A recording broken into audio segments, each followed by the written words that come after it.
Hello everyone. मेरा पहला topic है स्टेम सेल। स्टेम सेल क्या होते हैं? तो जो स्टेम सेल होते हैं यह किसी भी जंतु के शरीर में जो है पाए जाने वाली कोशिकाओं का समूह होता है, जो कि समसूत्री विभाजन के द्वारा ये जो है स्टेम सेल्स विभिन्न प्रकार की कोशिकाओं में विभाजित होने की भी क्षमता होती है इनमें।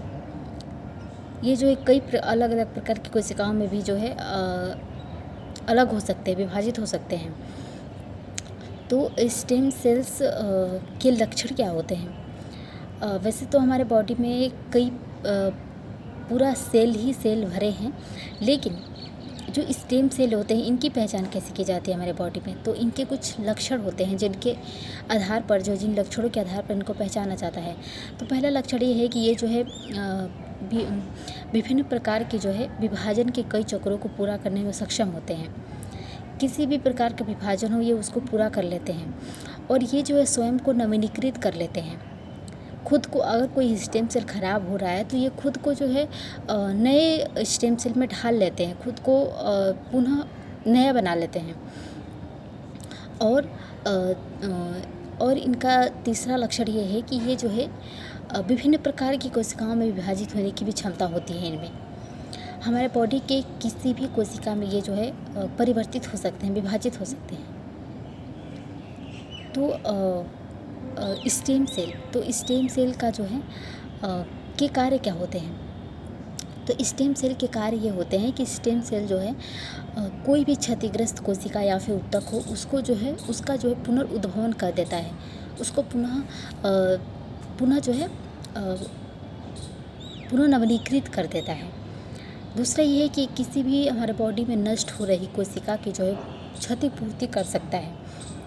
अगर हमारे बॉडी के कोई भी अगर कोशिका है वो एकदम खराब हो गई है, क्षतिग्रस्त हो गई है, पूरी तरह से नष्ट हो चुकी है, तो उसकी जो है पुनर्पूर्ति भी स्टेम सेल कर सकता है।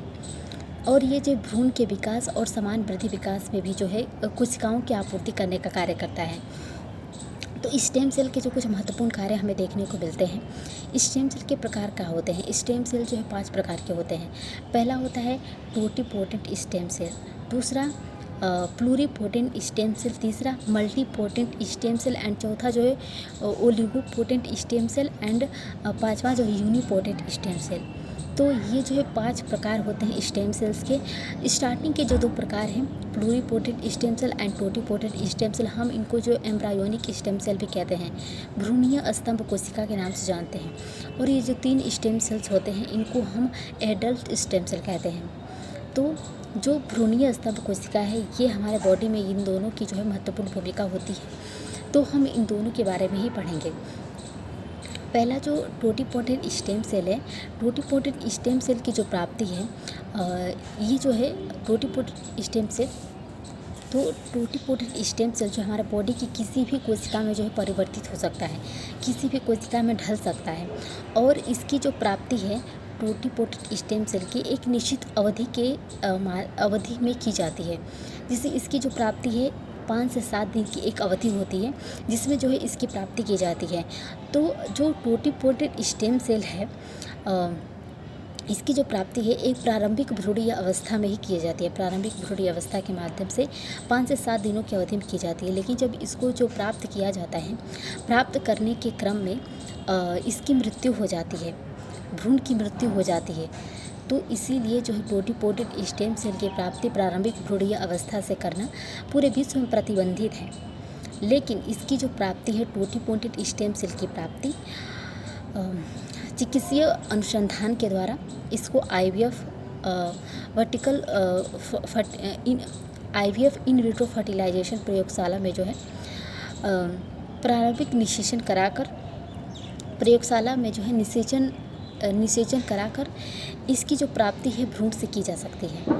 मतलब भ्रूण बनाकर प्रयोगशाला में निषेचन कराकर उसको भ्रूण कन्वर्ट कर इसकी प्राप्ति की जा सकती है। लेकिन इसकी जो प्राप्ति है भ्रूण प्रारंभिक प्रयोगशाला तक ही सीमित है। अब इसका जो है प्राप्ति प्रारंभिक भ्रूणीय अवस्था से करना प्रतिबंधित है। तो नेक्स्ट जो है प्लूरिपोटेंट स्टेम सेल है। प्लूरिपोटेंट स्टेम सेल्स जो है यह टोटिपोटेंट स्टेम सेल्स के विभाजन से ही प्राप्त होता है। इसके द्वारा जो मानव शरीर के जो है ऊतकों और कोशिकाओं का जो है निर्माण भी किया जा सकता है, पूरी तरह से निर्माण किया जा सकता है प्लूरिपोटेंट से। और यह चिकित्सीय अनुसंधान की दृष्टि से जो काफ़ी महत्वपूर्ण स्टेम सेल होता है, क्योंकि जो है इसके प्रयोग से जो है कई जो है ऐसी दवाओं का जो है निदान किया जा सकता है, कई गंभीर रोगों का जो है निदान किया जा सकता है। और प्लूरिपोटेंट स्टेम सेल कोशिका की प्राप्ति जो है हम निम्नलिखित स्थानों से कर सकते हैं। जैसे इसकी प्राप्ति जो पक्ष भ्रूणीय अवस्था से कर सकते हैं, लेकिन पक्ष भ्रूणीय अवस्था जो है प्रतिबंधित है, क्योंकि इसमें भ्रूण की मृत्यु हो जाती है। दूसरा है 12 हफ्ते के अंदर हुए गर्भपात से कर सकते हैं, लेकिन इसकी जो प्राप्ति है वो अनुसंधान तक सीमित है, अनुसंधान के लिए है। तीसरा है जन्म के समय हुए बच्चे के गर्भनाल से स्टेम सेल की प्राप्ति। तो इसकी प्राप्ति जो है चिकित्सा के लिए किया जाता है। तो जो चिकित्सीय सेवा के अंतर्गत जो है जब गर्भनाल से प्लूरिपोटेंट स्टेम सेल्स को जो है तरल नाइट्रोजन क्षार में जो है संग्रहित किया जाता है। और इस संरक्षण की विधि को हम जो है क्रायोप्रिजर्वेशन भी कहते हैं। तो ये जो विधि है स्टेम सेल के संरक्षण एवं परीक्षण की जो ये व्यावसायिक सेवा है, हम इसको स्टेम सेल बैंकिंग या फिर कॉर्ड ब्लड बैंकिंग के नाम से भी जानते हैं। और भविष्य में जब चिकित्सीय सेवा के लिए जब स्टेम सेल की ज़रूरत पड़ती है, तो पुनः जो है स्टेम सेल जो संरक्षित किया जाता है, स्टेम सेल बैंकिंग में संग्रहित किया जाता है, तो इसको पुनः जागृत करके जो इसका जो है चिकित्सीय सेवा में प्रयोग किया जा सकता है। लेकिन जिस व्यक्ति से स्टेम सेल लिया जाता है उस स्टेम सेल का जो प्रयोग है, उस स्टेम सेल का प्रयोग उसी व्यक्ति के चिकित्सीय सेवा के लिए किया जा सकता है। लेकिन जो है blood group and IVF blood group and जो है IHB blood group and IHB जो है टेस्ट करके जो है उस स्टेम सेल की प्राप्ति जो है उस व्यक्ति के जो सगे संबंधियों के लिए भी किया जा सकता है। तो इस प्रकार जो है अब हम स्टेम सेल बैंकिंग के बारे में पढ़ेंगे। स्टेम सेल बैंकिंग का स्वरूप क्या होता है? तो स्टेम सेल बैंकिंग जो 3 प्रकार का होता है। पहला होता है प्राइवेट स्टेम सेल बैंकिंग, दूसरा public stem cell banking and तीसरा जो होता है कम्युनिटी स्टेम सेल बैंकिंग होता है। तो पहला जो प्राइवेट स्टेम सेल बैंकिंग है, प्राइवेट स्टेम सेल बैंकिंग में पूर्ण स्वामित्व जो उसी व्यक्ति का होता है जिस व्यक्ति से स्टेम सेल लिया गया है, लेकिन इसका प्रयोग किसी अन्य व्यक्ति के लिए नहीं किया जा सकता है प्राइवेट स्टेम सेल बैंकिंग में। दूसरा जो है public stem cell banking. Public stem cell banking में जो इसमें जो स्टेम सेल दान कर दिए जाते हैं उस स्टेम को संरक्षित किया जाता है, और ये संरक्षित करने का कार्य स्टेम सेल बैंक के द्वारा किया जाता है। और अगर किसी भी व्यक्ति को जो है उस स्टेम सेल की ज़रूरत होती है चिकित्सीय सेवा के रूप में, तो उस स्टेम सेल का जो है समाज का कोई भी व्यक्ति जो है उस स्टेम सेल का लाभ उठा सकता है। तो स्टेम सेल बैंकिंग में बहुत ऐसे लोग हैं जो कि स्टेम सेल जो है दान कर देते हैं ताकि किसी दूसरे की जो है जान बचाई जा सके। तो उस स्टेम सेल को पब्लिक स्टेम सेल बैंकिंग के तहत जो है संरक्षित किया जाता है। तीसरा हो जाता है community stem cell banking. Community stem cell banking की इस सेवा की जो शुरुआत है भारत में लाइफ सेल नामक कंपनी ने किया। इसमें जो है एक परिवार के जो है कई सदस्य सम्मिलित रूप से जो है अपने स्टेम सेल को संरक्षित करने का कार्य करते हैं, और आवश्यकता पड़ने पर जो है उस परिवार का कोई भी सदस्य, उस समूह का कोई भी सदस्य जो है, कोई भी व्यक्ति किसी भी जो स्टेम सेल का प्रयोग जो है अपनी चिकित्सीय सेवा के लिए, अपने परिवार के रक्षा के लिए कर सकता है। तो इस प्रकार जो स्टेम सेल बैंकिंग के 3 प्रकार होते हैं। स्टेम सेल चिकित्सा क्या होता है? तो इसका जो प्रयोग है स्टेम सेल चिकित्सा का, इसका प्रयोग रक्त संबंधी रोगों के उपचार के लिए किया जा सकता है। स्टेम सेल थेरेपी का प्रयोग जैसे कि leukaemia, anaemia, sickle cell anaemia, thalassaemia, तो इस प्रकार के जो रक्त से संबंधित गंभीर रोग होते हैं इनका इलाज जो है स्टेम सेल थेरेपी से किया जाता है। तो इसके द्वारा जो है गंभीर रूप से जो है क्षतिग्रस्त ऊतक एंड को जले हुए कोशिकाओं का जो है ऊतकों का जो प्रतिस्थापना किया जा सकता है स्टेम सेल थेरेपी से। स्टेम सेल थेरेपी से जो है अल्जाइमर्स एंड पार्किंसन जैसे गंभीर जो है मस्तिष्क जैसे रोगों का जो है इलाज किया जा सकता है। इसके द्वारा जो है कार्निया और रेटिना का निर्माण करके जो है नेत्रहीनता को दूर किया जा सकता है। इसके द्वारा type 1 diabetes and haemophilia malaria जैसे जो है आनुवंशिक रोगों का भी उपचार किया जा सकता है स्टेम सेल थेरेपी से।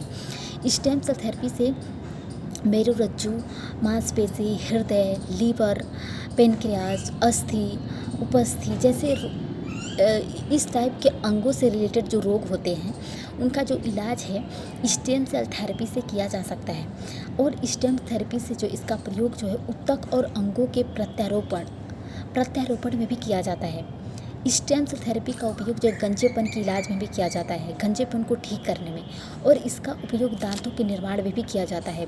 तो इस प्रकार स्टेम सेल थेरेपी का उपयोग जो है काफ़ी महत्वपूर्ण थेरेपी चिकित्सा है, क्योंकि जो इससे जो है कई ऐसे रोगों का, रक्त से संबंधित रोगों का इलाज किया जाता है जिनका इलाज करना काफ़ी मुश्किल हो जाता है। तो स्टेम सेल थेरेपी जो है काफ़ी जो है समाज में मान्यता प्राप्त है स्टेम सेल थेरेपी को, और इसका उपयोग भी किया जाता है बड़े मतलब बहुत अधिक संख्या में जो है इसका उपयोग भी किया जाता है स्टेम सेल थेरेपी का। तो हमारा जो नेक्स्ट टॉपिक है वो है क्लोनिंग क्या होता है। तो क्लोन पहले हम समझें कि क्लोन क्या होता है। तो क्लोन जो होता है एक जैविक रचना होता है जो कि किसी सजीव से कोई सजीव व्यक्ति हो गया, उसे जो है अलैंगिक विधि के द्वारा जो है इसकी प्राप्ति की जाती है। अब उस क्लोन में जो उसके जैविक और भौतिक जो लक्षण आएंगे उस क्लोन में उस जनक के ही समान होंगे, उस सजीव के ही समान होंगे, जनक के ही समान होंगे जिससे वो क्लोन जो है निर्मित किया गया है। तो इसमें जो है उसी को हम क्लोन कहते हैं। क्लोन एक जैविक रचना होती है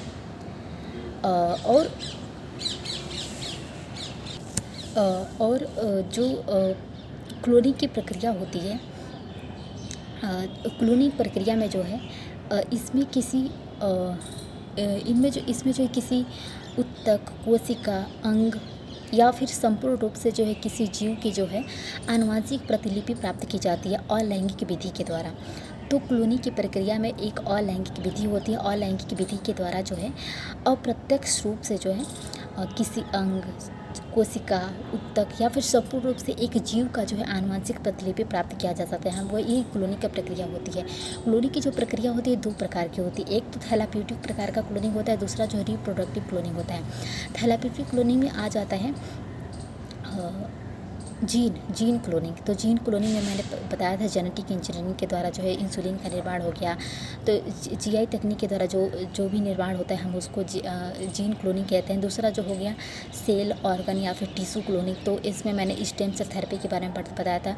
तो ये जो है इसके बारे में तो हमने जान लिया है, stem cell therapy and GI तकनीक। तो दूसरा है रिप्रोडक्टिव क्लोनिंग। रिप्रोडक्टिव क्लोनिंग को प्रजनन क्लोनिंग भी कहते हैं। इसमें जो है एक जीव की जो है संपूर्ण रूप से जो है आनुवंशिक प्रतिलिपि प्राप्त की जाती है, उसी को हम रिप्रोडक्टिव क्लोनिंग कहते हैं। तो रिप्रोडक्टिव प्रकार की जो क्लोनिंग होती है इसमें संपूर्ण जीव की आनुवंशिक प्रतिलिपि प्राप्त की जाती है जिसके लक्षण जो है जनक के समान होते हैं। तो ऐसे ही 1996 में जो है स्कॉटलैंड के एक वैज्ञानिक थे लॉन विलमुट ने विश्व का जो है प्रथम जो है जंतु क्लोन डॉली सीप का विकास किया। और यह कार्य उन्होंने जो SCNT somatic cell nuclear transfer कायिक कोशिका नाभिक स्थानांतरण नामक तकनीक के द्वारा जो है उन्होंने इसका विकास किया। SCNT तकनीक के द्वारा जो है उन्होंने डॉली सीप का विकास किया। और यह जो तकनीक है, इस तकनीक की मदद से किसी वयस्क जीवों के क्लोन बनाने में भी यह जो तकनीक है काफ़ी लोकप्रिय साबित होती है। तो इस तकनीक की मदद से उन्होंने जो डॉली सीप का जो है निर्माण किया।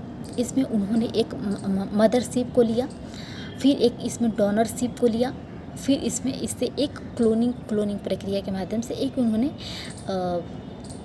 डॉली सीप का निर्माण किया। तो ये पूरी एक प्रोसेस होती है। अब हम भारत में क्लोनिंग के बारे में पढ़ेंगे।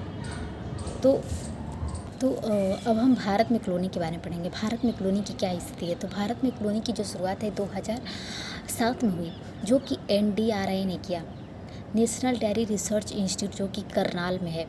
तो NDRI के द्वारा जो है भारत में क्लोनिंग की शुरुआत की गई। 2009 में जो है NDRI के द्वारा जो है भारत विश्व का प्रथम जो है भैंस क्लोन गरिमा का विकास किया।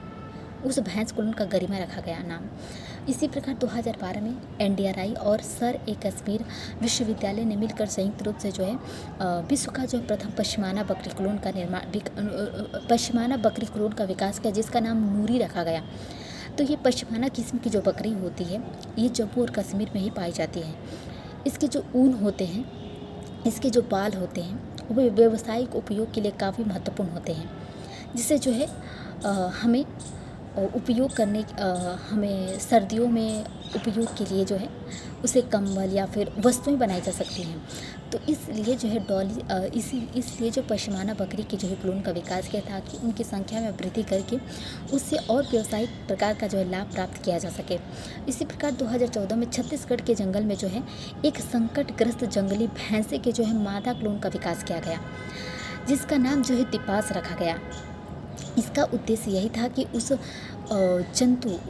भैंसे की प्रजाति को जो विलुप्त होने से बचाया जा सके, क्योंकि वो जो छत्तीसगढ़ का जो जंगल था उसमें मात्र एक ही भैंस मौजूद था, एक ही भैंस, उसके और कोई सभी प्रजातियां विलुप्त हो चुकी थी, तो एक ही था।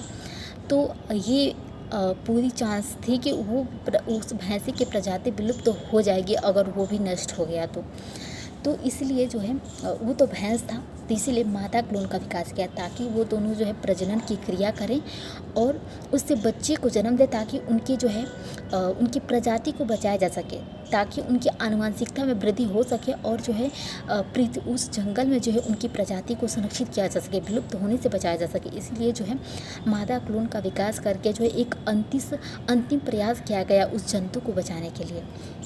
इसी प्रकार 2015 में NDRI के द्वारा जो है स्वरूपा नाम के जो है भैंस क्लोन का विकास किया गया, जिसके दूध देने की जो क्षमता जो है 25 लीटर थी।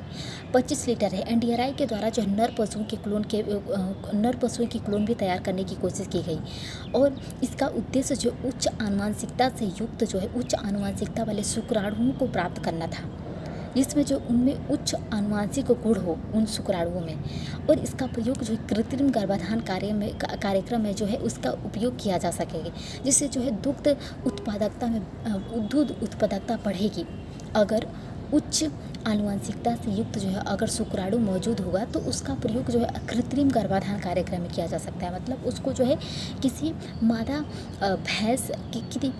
भैंस के जो गर्भाशय में जो है उस शुक्राणु को स्नातित कर दिया जाएगा, जिससे उसके दूध देने की जो क्षमता है उसमें वृद्धि हो सकती है। जैसे इसी प्रकार जो है कुछ नर क्लोन का भी विकास किया गया, जैसे कि श्रेष्ठ, रजत और स्वर्ण। तो ये जो 3 नाम है ये जो है नर पशुओं के क्लोन का है।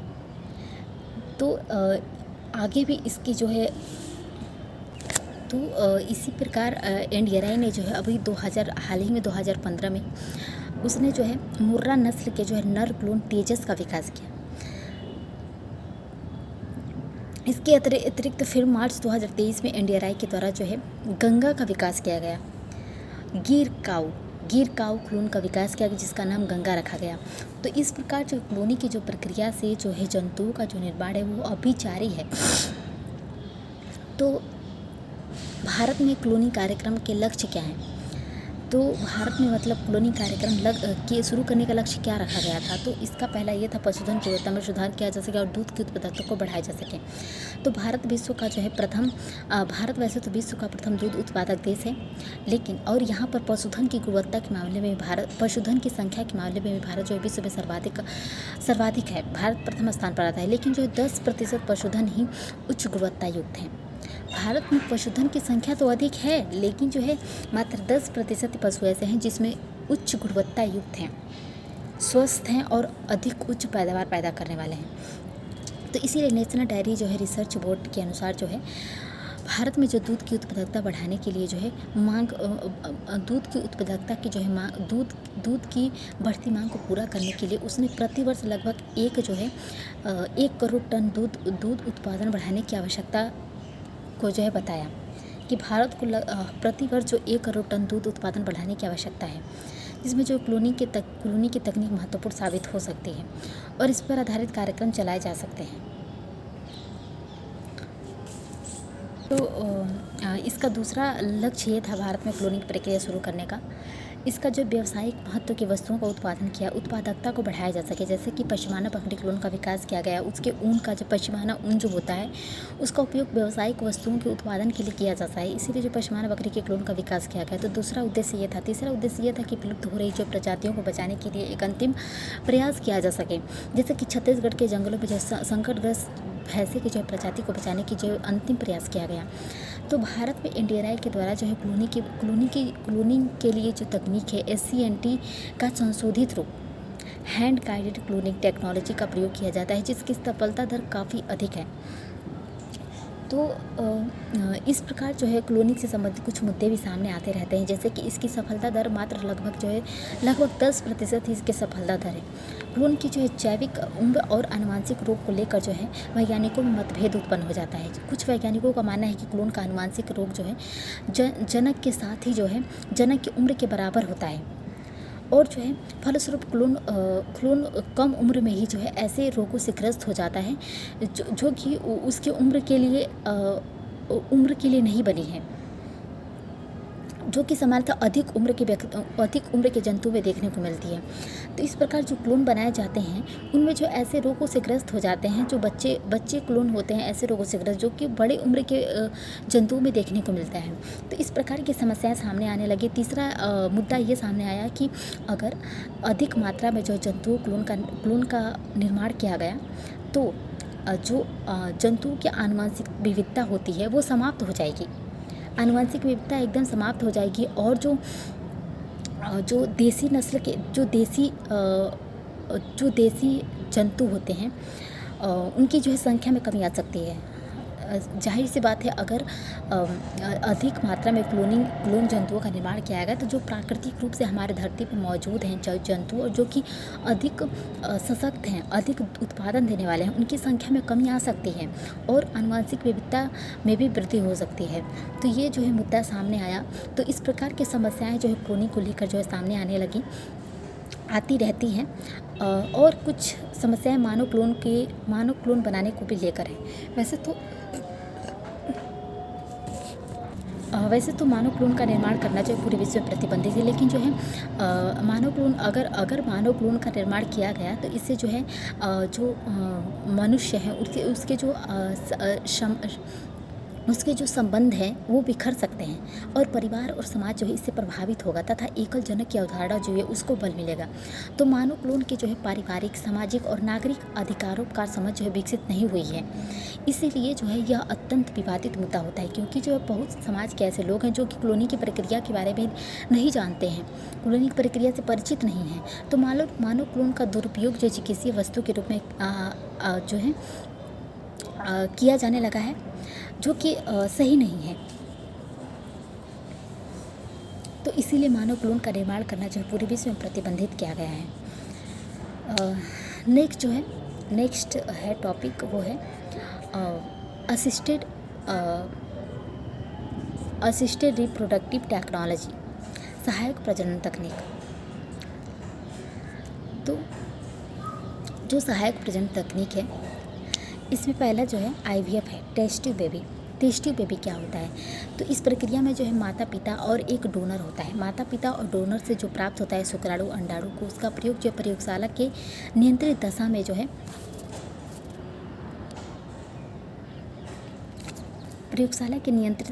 जो है निषेचन कराया जाता है।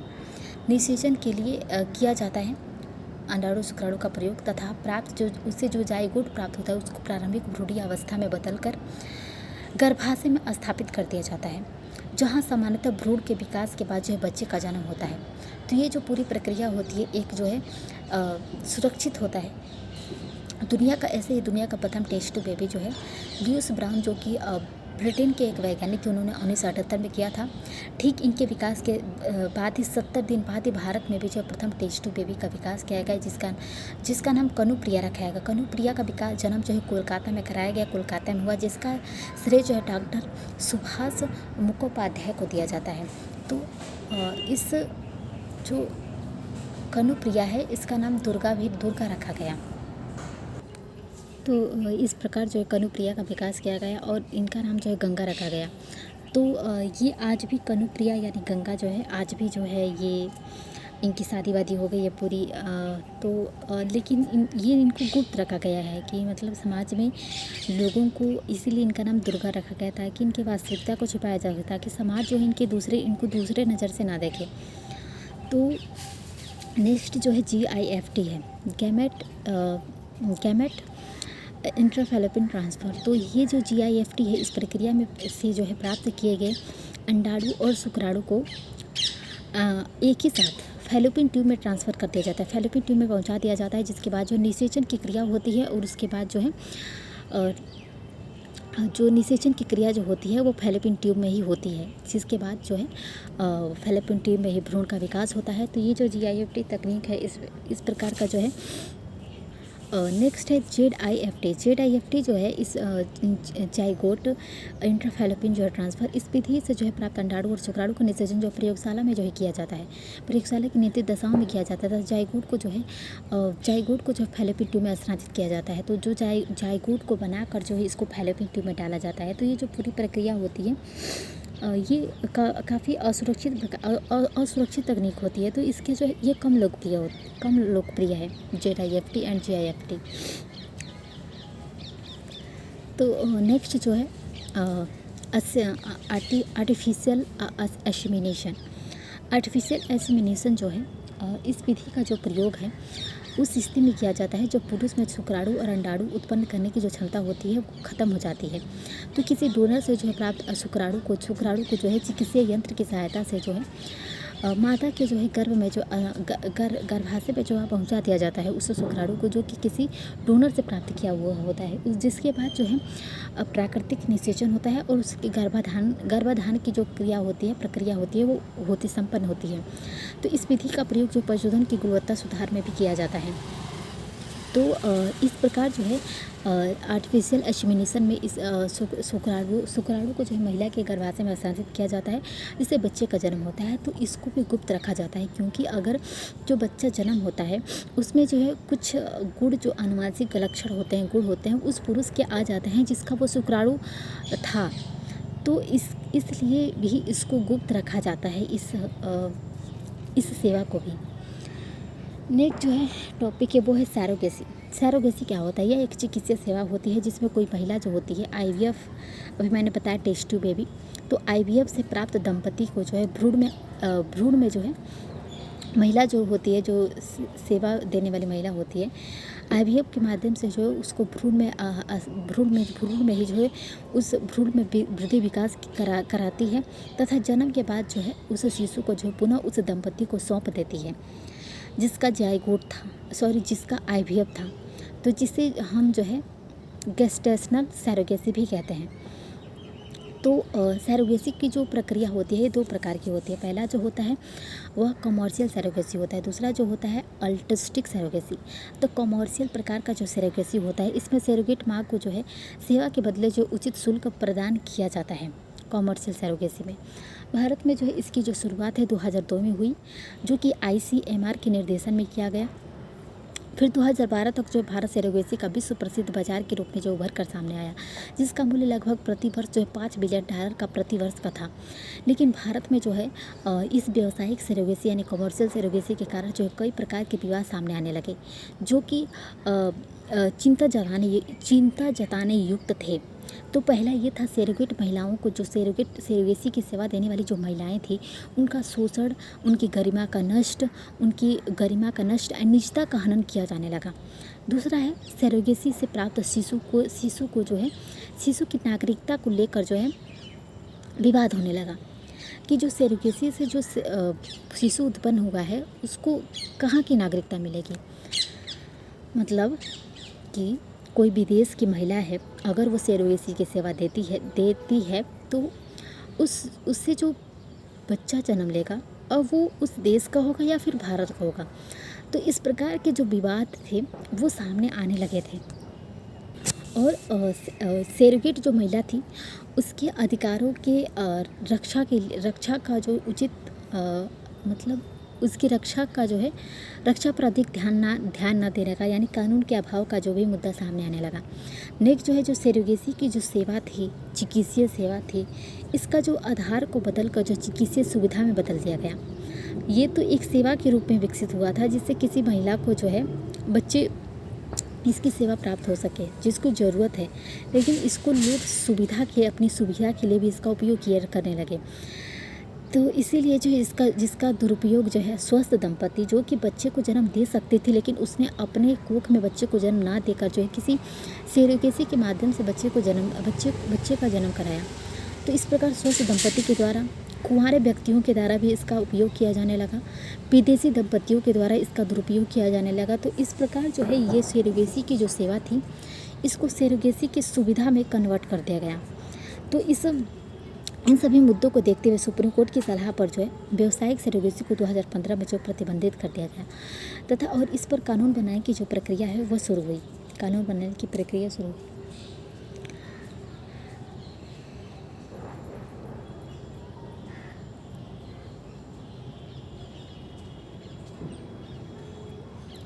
नेक्स्ट है अल्ट्रिस्टिक सरोगेसी, परोपकारी सरोगेसी। तो इसमें जो परोपकारी सरोगेसी में कोई महिला जो है अपनी इच्छा और परोपकार की भावना से जो है परोपकार से भावना से जो है बिना पैसे लिए जो है बिना पैसे के लेन देन से जो सरोगेसी की सेवा प्रदान करती है। तो वर्तमान समय में जो भारत में जो है परोपकारी सरोगेसी की अनुमति है। इस संदर्भ में जो है दिसंबर 2021 में जो है सरोगेसी रेगुलेशन एक्ट 2021 जो पारित किया गया। इस कानून के अनुसार जो सरोगेसी की सेवा सिर्फ जो है उसी निकट संबंधियों के द्वारा ही प्राप्त की जा सकती है जिसमें जो है पैसे का लेन देन नहीं होगा। हालांकि मेडिकल खर्चों का जो निर्वहन होगा, मेडिकल खर्च जो देगा वो दंपति के द्वारा ही दिया जाएगा। अगर कोई दंपति सरोगेसी की सेवा लेता है तो उस महिला को जो मेडिकल खर्चे होंगे तो उसका जो निर्वहन होगा वो दंपति के द्वारा ही किया जाएगा। लेकिन इसमें कुछ कोई पैसे का लेन देन नहीं किया जाएगा कि वो महिला जो सरोगेसी की सेवा दे रही है तो उसको कुछ पैसे दिया जाए कि, तो इसमें ये नहीं, ये जो सेवा जो निकट संबंधियों के द्वारा किया जाएगा। सरोगेसी माँ की अर्हता क्या होती है, मतलब किसको कौन सी महिला जो है सरोगेसी की सेवा दे सकती है, तो इसके बारे में हम जानेंगे। पहला है वो महिला जो है दंपति के निकट संबंधी होनी चाहिए और वो शादीशुदा हो और कम से कम एक बच्चे की माँ हो और उसकी उम्र 25 से 35 वर्ष के बीच हो और वो शारीरिक और मानसिक रूप से जो है स्वस्थ हो वो महिला। नेक्स्ट है उसके पति के शुक्राणुओं का जो उपयोग नहीं किया गया हो और ये जो है कुंवारे व्यक्ति, समलैंगिक दंपति एंड विदेशी दंपतियों के लिए विदेशी दंपति सेवा प्राप्त नहीं कर सकते हैं। और वो महिला जो है विधवा या फिर तलाकशुदा भी हो सकती है जो सरोगेसी की सेवा दे रही है। तो ये जो है कुछ अर्हताएँ होती हैं, कुछ शर्तें होती हैं जो कि एक सरोगेसी की सेवा देने वाली महिला के पास होनी चाहिए। नेक्स्ट है वो दंपति जो कि सरोगेसी की सेवा ले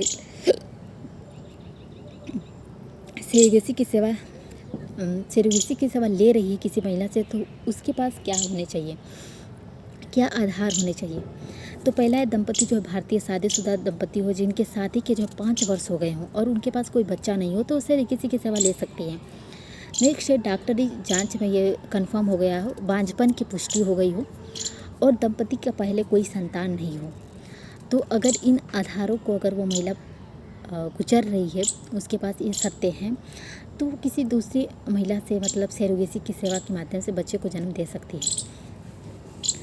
तो भारत में सरोगेसी की सेवा को नियंत्रित करने के लिए जो national surrogacy board of states का निर्माण किया गया, स्थापित किया गया, जो कि सरोगेसी के नियमों का उल्लंघन करने पर जो 10 साल की सज़ा एंड 10 लाख का जुर्माना भी देना पड़ सकता है। तो